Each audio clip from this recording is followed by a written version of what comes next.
Hello friends, எல்லாருக்கும் வணக்கம். Bank account சம்மந்தமான முக்கியமான தகவல்களை இணையதளத்தில் தேடாதீங்க. அப்படி நீங்கள் தேடி அது மூலமாக நீங்கள் ஏதாவது பேங்க் அக்கௌண்ட் உங்கள் அக்கௌண்ட் சம்மந்தமான தகவல்களை தெரிஞ்சுக்கணும் அப்படின்னு நினச்சிங்கன்னா அது மூலமாக சில மோசடிகள் நடக்க வாய்ப்புகள் இருக்குது அப்படின்னு பேங்க் அதிகாரிகள் சொல்லியிருக்காங்க. பேங்க் அக்கௌண்ட் சம்மந்தமான அப்படி என்ன முக்கியமான தகவல் பேங்க் அதிகாரிகள் கொடுத்துருக்குறாங்க அப்படின்னு தெரிஞ்சுக்கிறதுக்கு முன்னாடி நம்மளோட சேனலை மறக்காமல் சப்ஸ்கிரைப் பண்ணிவிட்டு கூடவே பெல் ஐக்கானையும் கிளிக் பண்ணி வச்சுக்கோங்க. அப்போ தான் நம்ம போடுற லேட்டஸ்ட்டான அப்டேட் எல்லாத்தையும் நீங்கள் ஈஸியாக தெரிஞ்சுக்க முடியும்.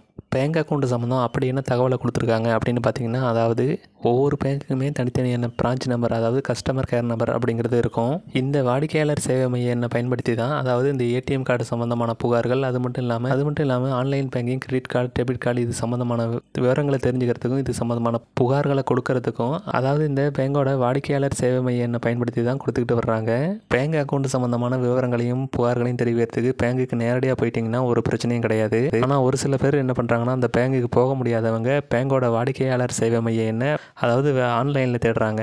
இது மாதிரி ஆன்லைனில் பேங்க் சம்மந்தமான தகவலை தேடுறவங்களை குறி வச்சு இந்த மோசடி கும்பலானது செயல்பட்டு வருது அப்படின்னு சொல்லியிருக்காங்க. ஒருவேளை மோசடி கும்பல் இந்த வெப்சைட்டில் அப்லோட் பண்ணி வச்சிருக்கிற அந்த மொபைல் நம்பர் மூலமாக நீங்கள் கான்டாக்ட் பண்ணிங்கன்னா உங்களோட அக்கௌண்ட்டில் இருக்கிற பணத்தை இழக்கிறதுக்கான வாய்ப்புகள் அதிகம். அதனால் உங்களோட அக்கௌண்ட் சம்மந்தமான விஷயமா இருந்தாலும் சரி, பேங்க் சம்மந்தமான customer care number, email address, இது எதை தேடுறதா இருந்தாலும் பேங்கோட அஃபிஷியல் வெப்சைட்லேருந்து எடுத்து பயன்படுத்துங்க அப்படிங்கிற மாதிரி சொல்லியிருக்காங்க.